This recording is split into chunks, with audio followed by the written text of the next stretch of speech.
I'm good that way, and I tell you. I know. I mean, I'm not saying anything terrible yet. Good morning. Morning. Good morning. Good morning. How's everything? Very good. No complaints. No complaints? No complaints. Impossible. I feel like this is the What? calm before the storm. Where's Jackie, and what have you done with her? Yeah, I'm not the whiner here in this duo. I'm the one who's whining. There's no doubt about it. I have a lot Usually to it's whine like, about. yeah. I mean, I definitely you've become the whiny one in this I partnership. switched around. I hate this lighting. I meant to bring in the better lighting and the better microphone. I don't even like the mic. I have this other microphone that gives me the voice of God, so I like that one better. I don't think that's a thing. But we have a lot to talk about. First of all, let me whine a little more. I dread the topic that we're going to be discussing today. It's not a good topic. I'm going to tell you why I dread it when we get into it. Okay, but first we're going to start out with some good news. Are you a fan of Britney Spears? Yeah, something. Okay. I'm an Well, old school fan, old Britney. Now is I'm just here for there a the big gossip. difference? What, you don't like her since she's become an opera singer, or like? No, I just think like I like growing up, I'm like, oh, Britney Spears, like she was the thing. Like it was just she was so cool. And She, now I'm just here for the gossip. she's had a tough time, and Got hopefully some time. they'll Yeah. free her. But so the reason I bring her up is because you'll get this reference. Hmm. I want to say, whoops, I did it again. Yeah.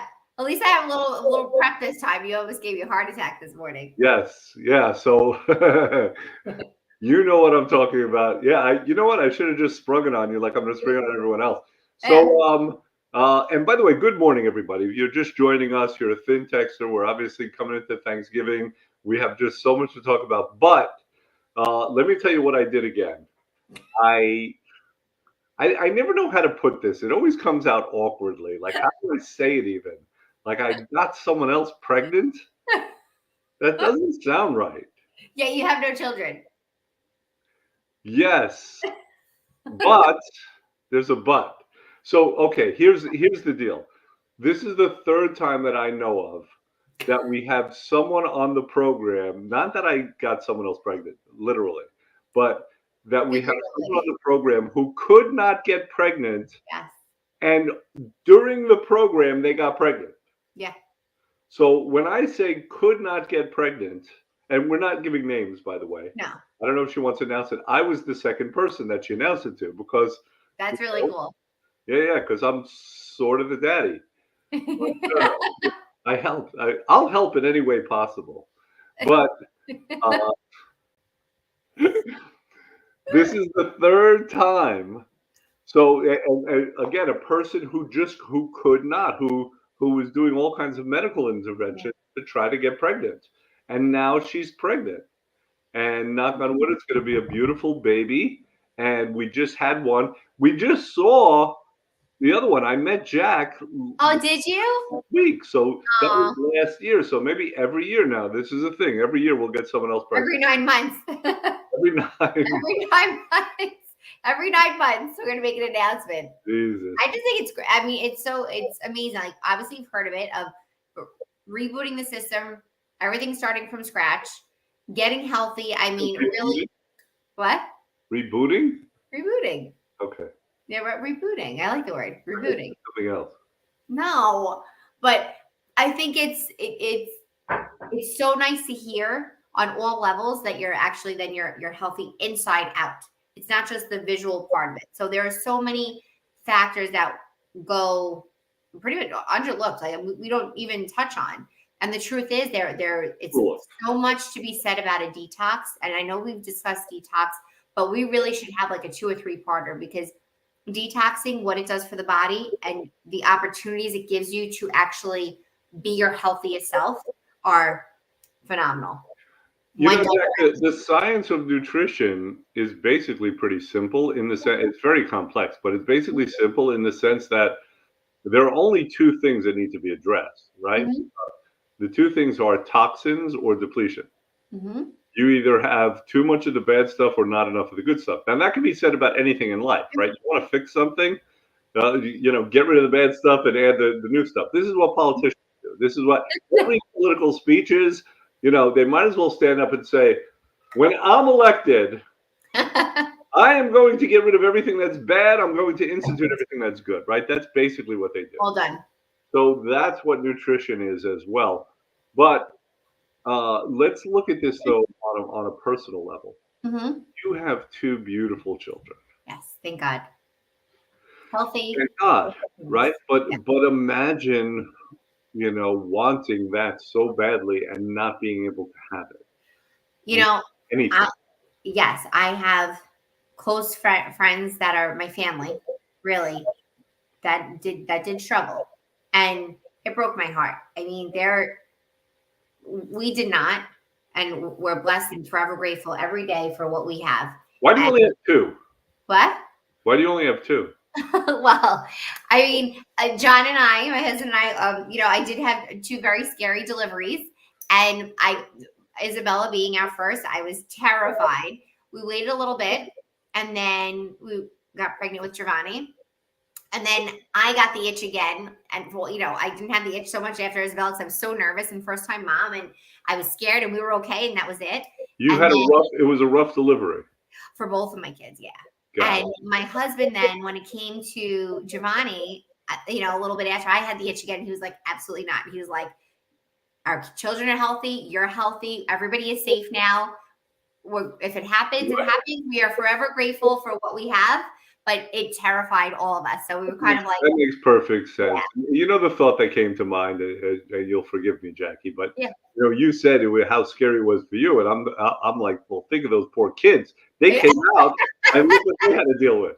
Listen, absolutely. You know what? Absolutely. I'm sure if they could remember, I'm sure it was scary for them too. They've been fighting. They can't remember. every day. Every day.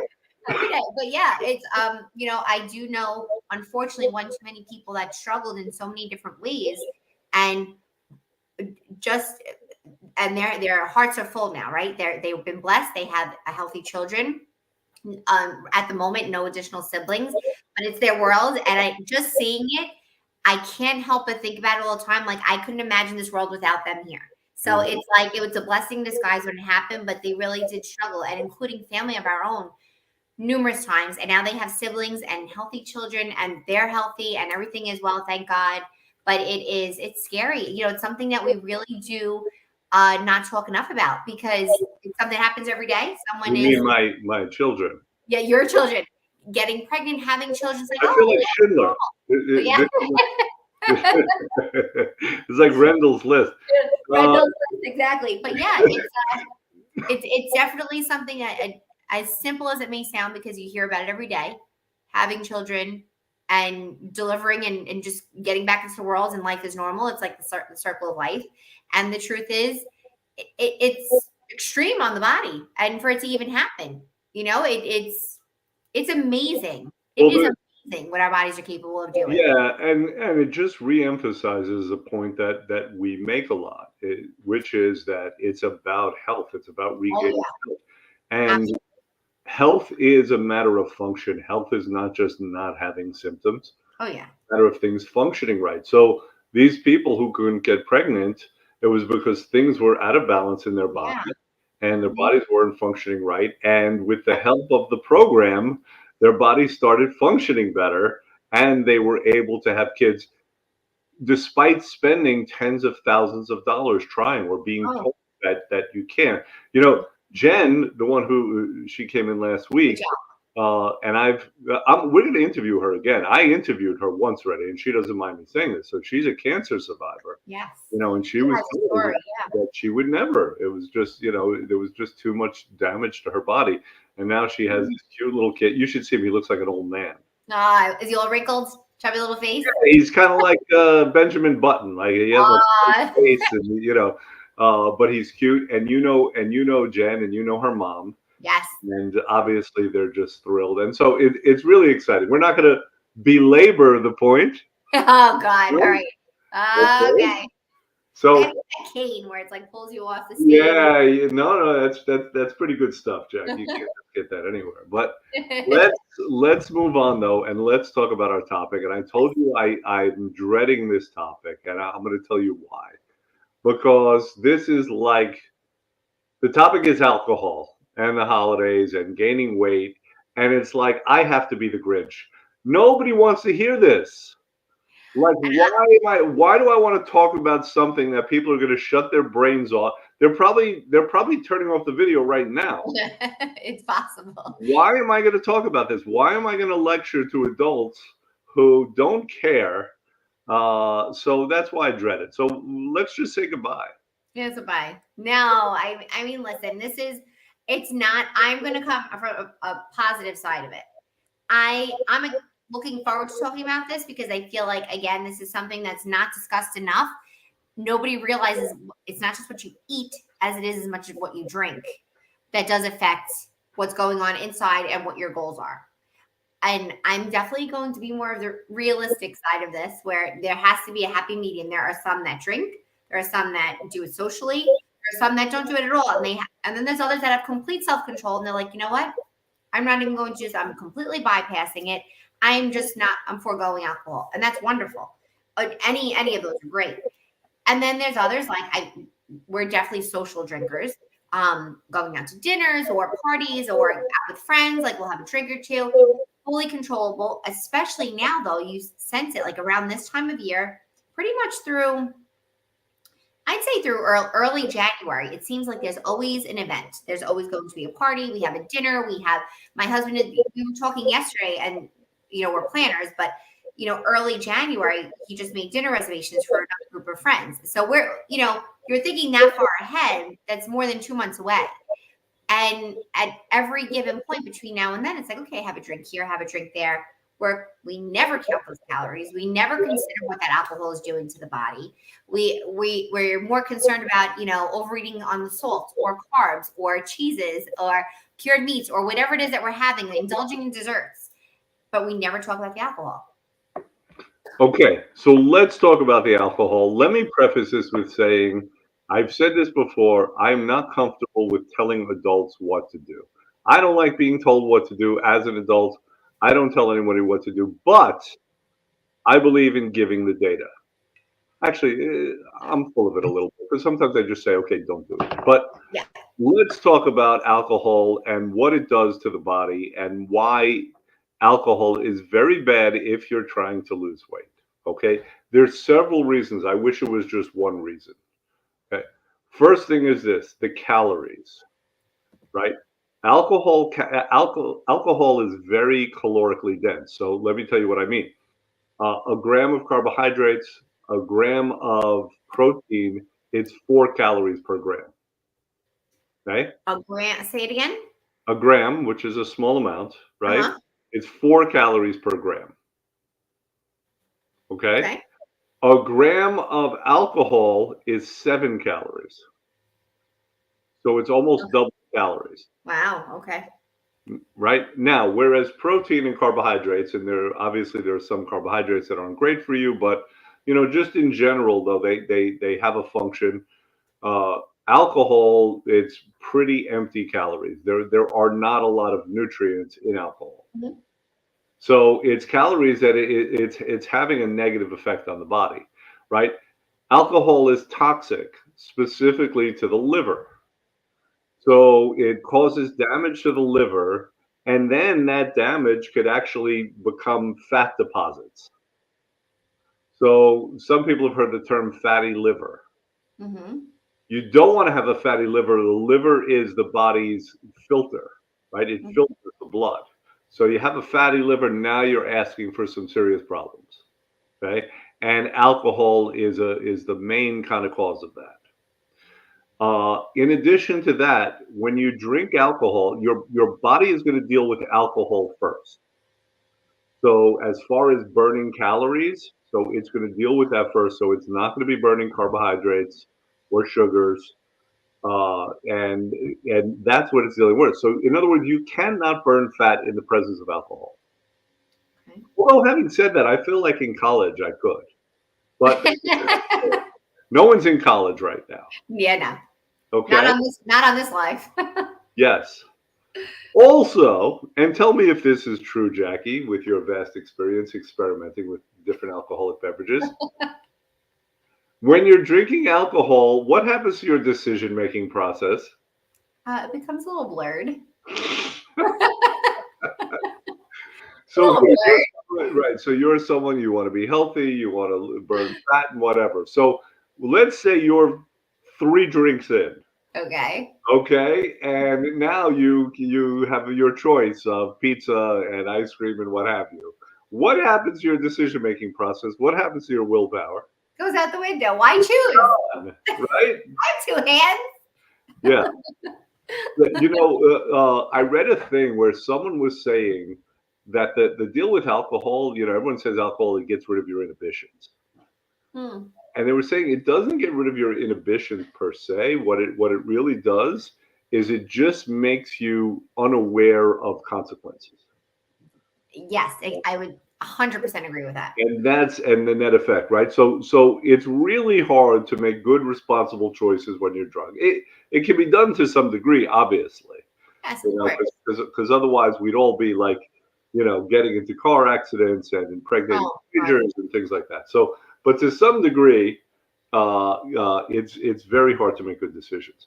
Then also, and tell me if you have any experience with this, Jackie. Uh, you ever notice the day after you drink how you crave like fatty foods, greasy fatty foods? I mean, if I'm drinking and I have a little hangover, yes, absolutely.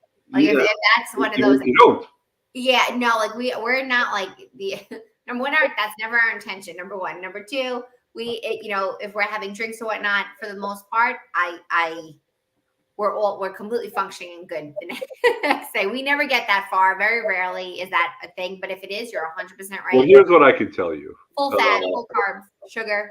Yeah, when I was younger, I lived in Manhattan on the Upper West Side, Hmm. and on occasion, I never wanted to, but friends would convince me, they would blackmail me to go drink with them.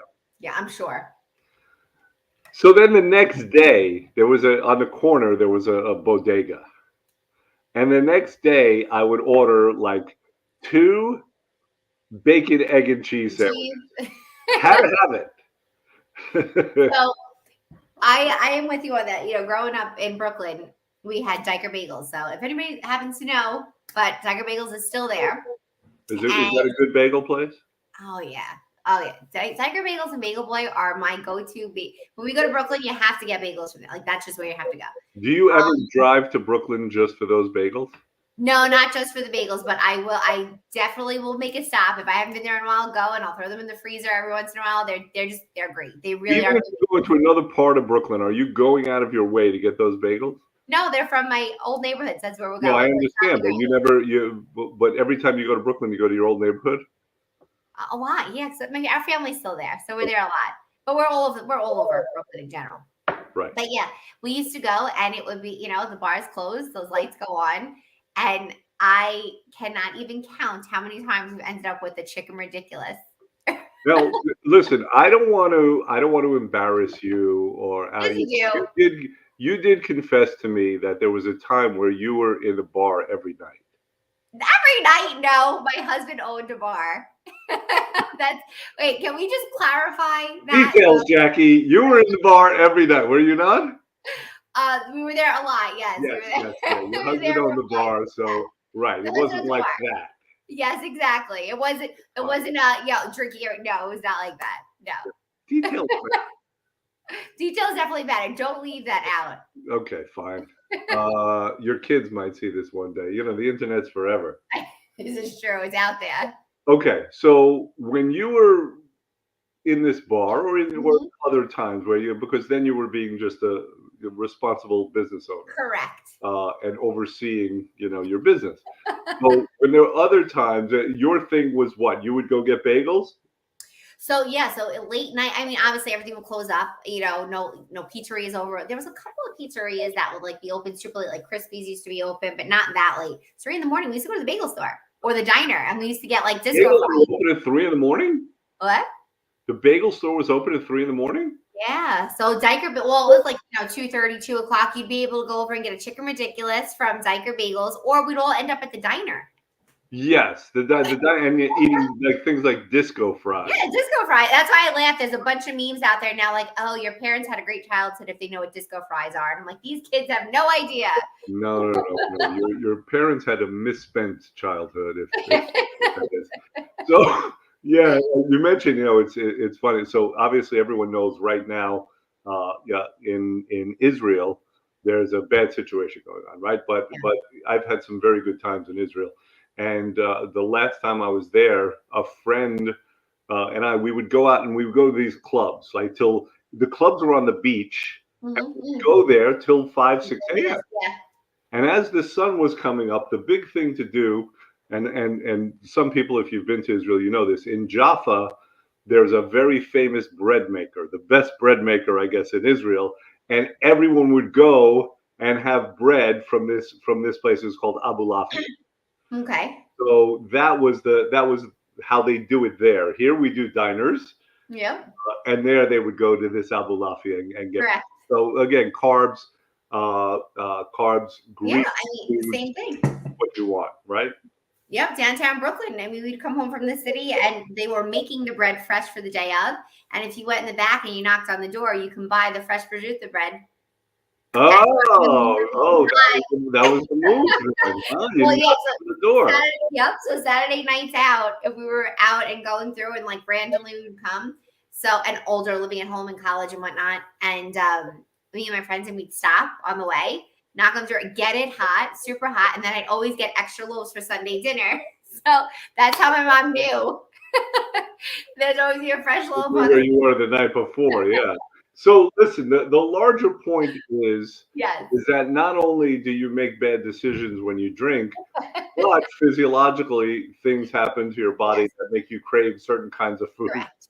Yes. All right. So when it comes to alcohol, there are so many reasons not to.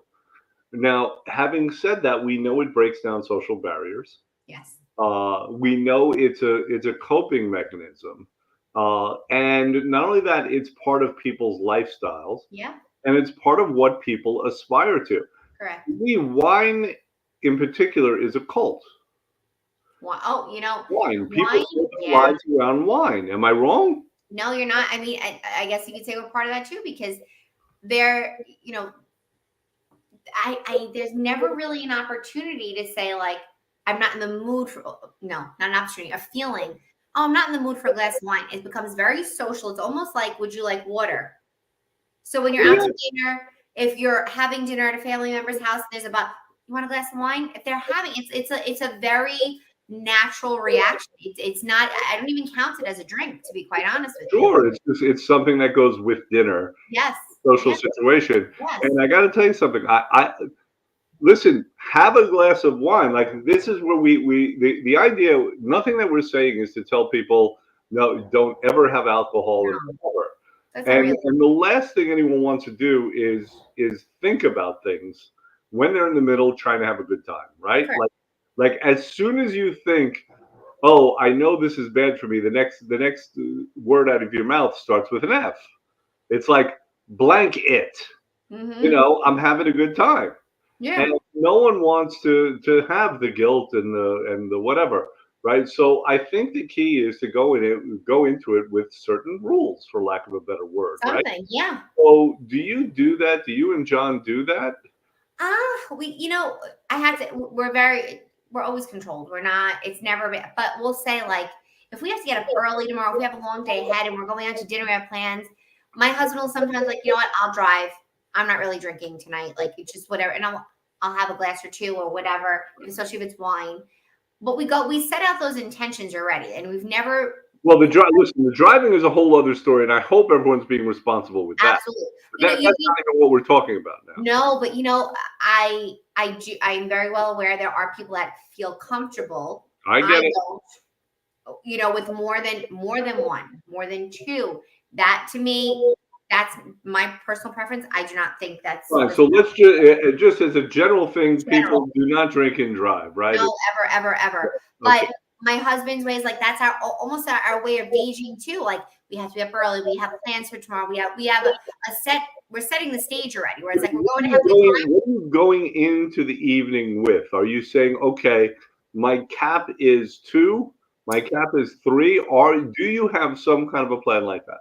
Yeah. I mean, definitely. I'm like, I'll have a glass or two, and that's at max, and and that's it, and we're good to go. And it's never even discussed again. We never say, but I kind of like there are times where there's not, like if we're staying somewhere, we're going out, Ubering somewhere, it's a long night party. We don't have to get up early in the morning, no plans for the next day. It's a little different where we do that, Yeah. but that doesn't happen that often. There's a crazy kind of a decision that people make, right? So at a certain point you're drinking, you're feeling good, you're feeling looser, you got a nice buzz Mhm. on, right? Yeah. That can happen after 1 or 2. And the decision that people seem to make, but I can't speak for everyone. I could speak for me. So I've made this decision is, well, if this feels so good, well, Another one. more will be better, right? But it doesn't happen like that. There seems to be kind of this, it's like a bell curve. Mhm. If you have a 1 or 2 too many, you feel worse. You start to get very tired, and you feel worse. So really, nothing good happens After after the third. that. No, whatever the number is, right?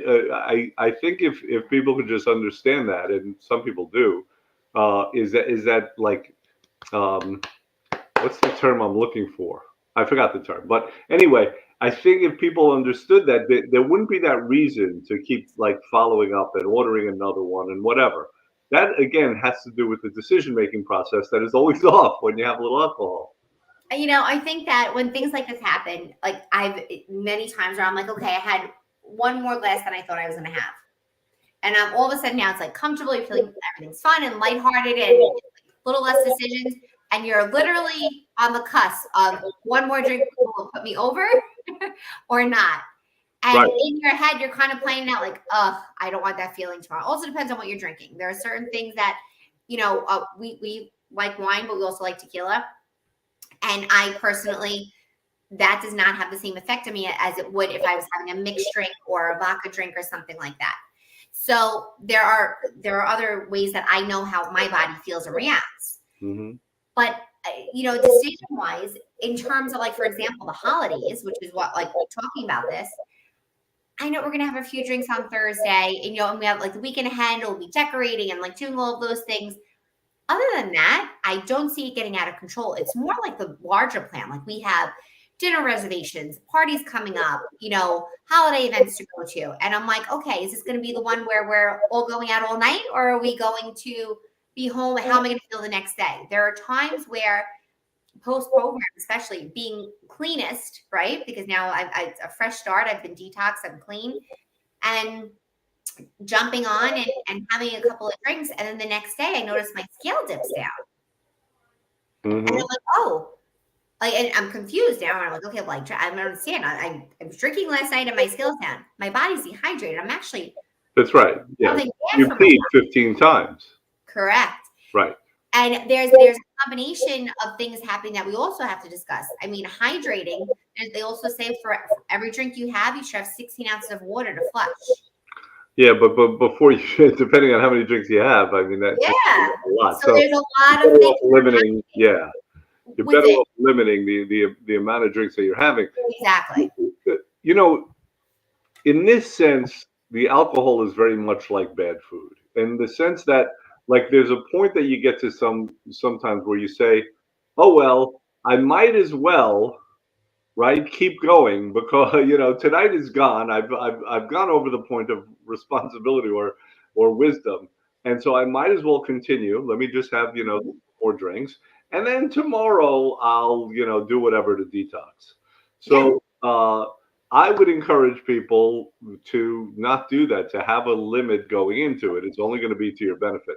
Oh, Here's absolutely. the other thing, like how many times there was a point in college, I think I went out drinking like every day for a month, every Oh night my for gosh. it was in college, right? So that's a long time. So how many nights a week do you feel like you and John can drink? Maybe you don't want to answer this question, but Not that many. it's okay. Exactly. So Yeah, not now. I'm fine. But I'm saying it's very different, the effects that we feel having drinks than it was when we were younger. I mean, my husband was never a huge drinker. It was definitely a pre-planned event if he was drinking. Now it's more casual, social drinking, like if he wants a glass of, of whiskey or something like that, but not like he's not drinking a bottle of whiskey. He's not one to do it all in one sitting. Well, that's good. Well, yeah, no, it is, but we have very good friends and they're totally functional. I'm like, how are you doing this? Like, I can't do it. I feel the aches and pains. I feel swollen. I feel my stomach is off. Now I'm not eating right. It takes me a while to, get myself back together. Whereas when I was younger, I think I was pretty much healed after that second helping of Cisco fries. Yeah, it's amazing what you can do. And at a certain point, it seems like, listen, some people are blessed, quote unquote, blessed, in that they can metabolize it, and other people just can't. I At a can't. certain age, I can't either, and that's one of the things that saves me and us. Yeah, which is a good thing. But listen, let's talk about the guy. Yes. Who, he works hard his whole life. Mm-hmm.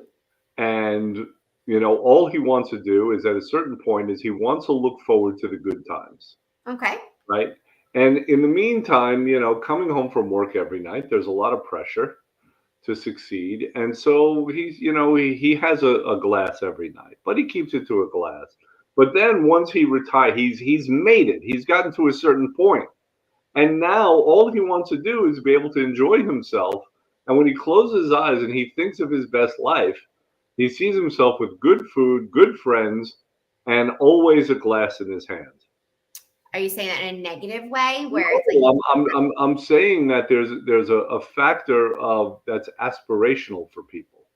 This is one of the things, and you don't even have to be retired, right? Like, when people are working towards something and they have it in their head that's a big part of it. Yeah. Good food, good wine, good friends, right? That's celebratory. It's a reward in a sense. Well, how do you get in between somebody and their dreams and their aspirations, and how does that have anything to do with that in the first place? I don't think that's the actual goal or aspiration. I think it's just part of the celebratory portion of it. I think it's just part of celebrating. It's like having a good meal and eating at the best restaurant. To celebrate, but they're so inextricably bound, Jackie. How do you pull them apart? Well, do you think it's necessary that they have to be separated? Not necessarily separated, but there has to be some rules. So, these people, that's what their lives are. I mean, we have people on our program and they get into trouble with this because, they're blessed, right? I mean, they've made a lot of money. Their kids are doing well, and they're very social, and they've earned that. But in that social situation, it's very hard to say no. That might be the primary glue of the whole thing. Yeah, I never looked at it that way. I guess it's nice to celebrate and be in positive, happy spirits, and I never thought that they'd have to be separated. It's more a matter of what you're doing with those celebrations and how often, where it becomes that's your main focus is a problem. You should never feel guilted into it. I mean, what we labeled as social drinking, but really for the holidays, even, holidays, social drinking, this is a time where everyone's getting together. And then you're going to buckle down and it's winter and it's cold out and maybe you don't have as many plans. And then we go into the next season where we're breaking free of the cold weather and it's nice out. Let's get together and do more celebrating. Let's celebrate again. And then summer's here and now let's drink outside and it's beautiful. And let's go out to eat outside. It's nice out. It's another reason it's just part of that celebratory, positive, uplifting feeling because people are more relaxed. There's less pressure. It's a lot of times it calms them down. It's such a part of it, Jackie. Like how, and again, my thought is like, how do you remove that as a necessary part? It can be additive, right? I mean, I wouldn't want to go to a dry wedding personally. No. But it's such a necessary part of social life. The evening doesn't kick off until you have a little. I I mean, think it's also, yeah, well, a lot of people feel that way. Becky, people are pre-gaming before they go out, Oh yeah. right? I mean, you're getting ready and you have the glass of wine. Yeah. I think it's the letting loose and like, no restrictions. There's no, like, this is the night. So it's just like letting everything go. It is what it is. Just free flowing. A good time means you don't have to answer to anybody. There's no rules. It's just like a go with the flow Yeah. concept. And I think that's associated with that a lot. And I got to tell you something. This is one of the reasons why I'm anti-drugs and anti-alcohol. Listen, alcohol is a drug. Like we put it in a special category, but alcohol is a toxin. It's a Of drug. course. Right? And one of the reasons I'm anti these things is because I feel like we should be able to get to those states without having the alcohol. I feel Absolutely. like, right, as powerful human beings, we should be able to create that level of relaxation, that level of sociability. We should be able to do that. We Yeah. shouldn't have to rely on spoiled grapes, for example. Am I wrong? Have you ever had that thought? No, I mean, the truth is, you're not wrong. You're not wrong. But I think it's from a different place, right?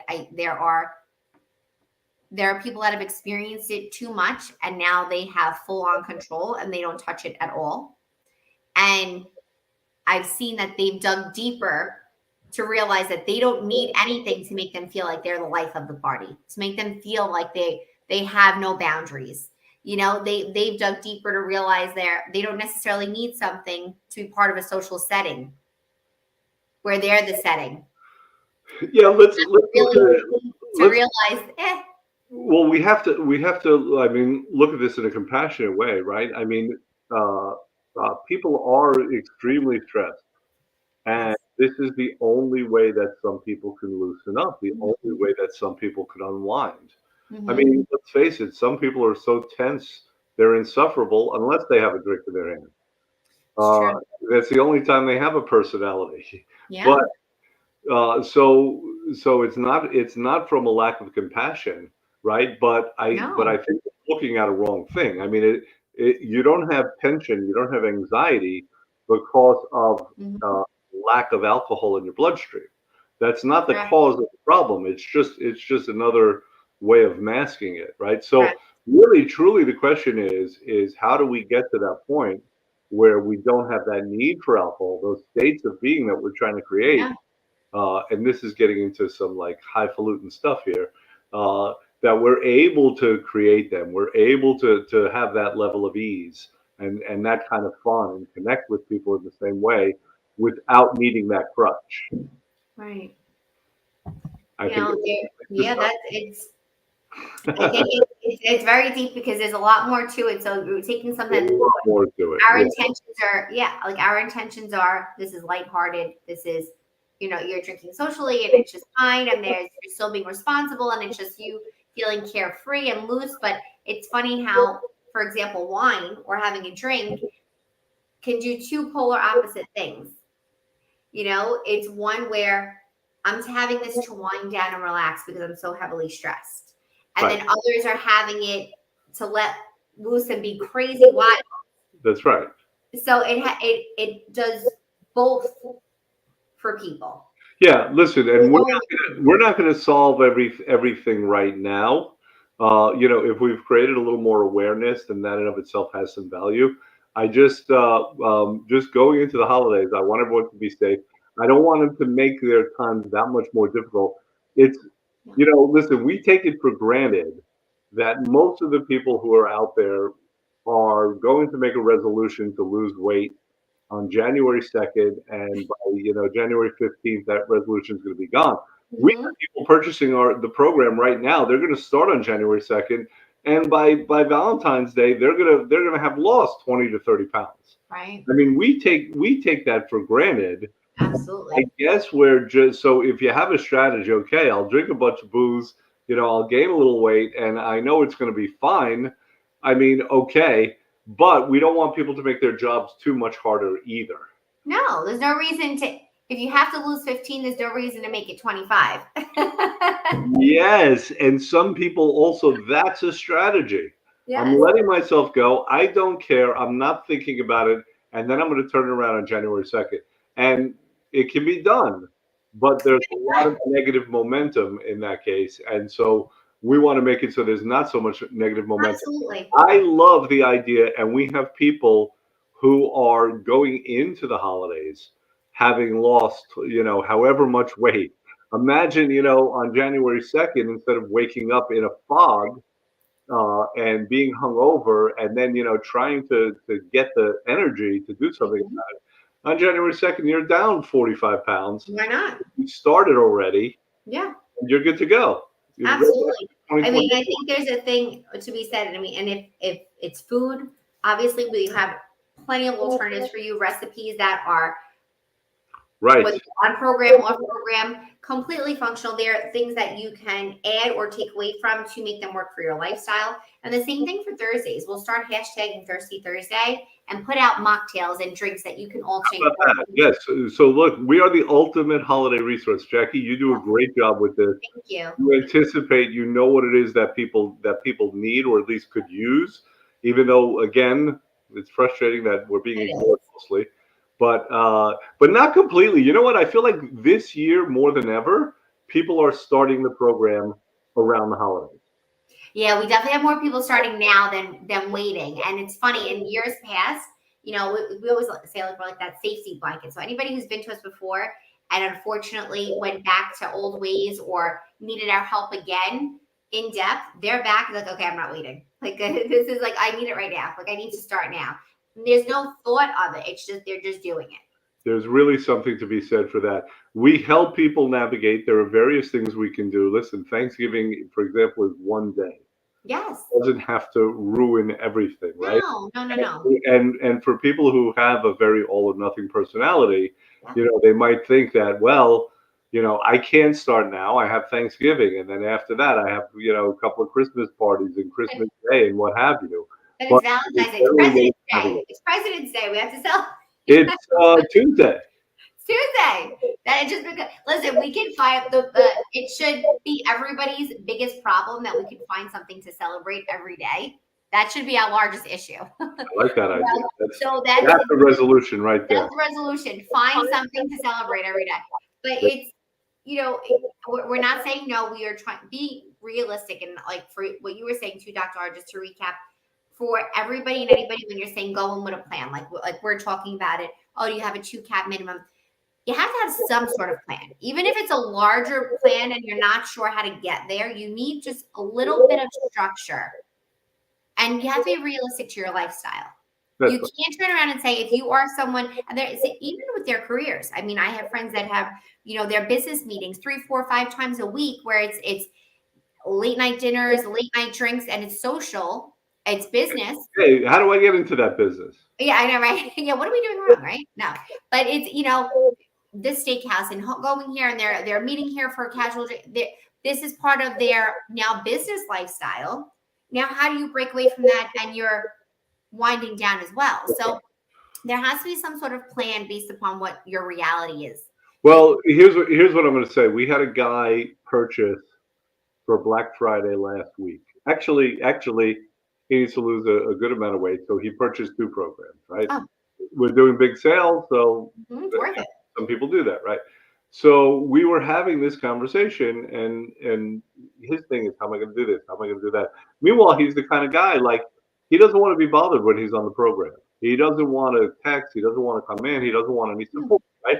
A lot of people are like this. I'll do it by myself, right? I'm like, don't be a moron. Use us as a resource. This is why we're here. We know how to navigate things. I had someone going away on a trip last week, and she's like, "Oh my God, what am I going to do? I don't have a scale." Like, I was like, "Okay, here's a scale." Like, we have the resources. Use us. The scales, right? Like we've thought a lot of these things out. So use us as a resource. I don't want to beat a dead horse. I don't want to beat a what's the expression? I don't want to beat a dead horse. I don't want to beat the dead horse. I don't want to do either. I don't want to beat the horse to death. What's in your coffee cup? Did anybody check your coffee cup? I'm not beating the horse after he's dead. I'm just not doing anything. So let's go. Let's say goodbye. We'll see everyone next week. Happy healthy Thanksgiving to everybody. Yes, happy, healthy, hopeful Thanksgiving. Use us. You have a healthy menu coming, healthy drink options coming, and most of all, just enjoy the experience. We'll see you There next you month.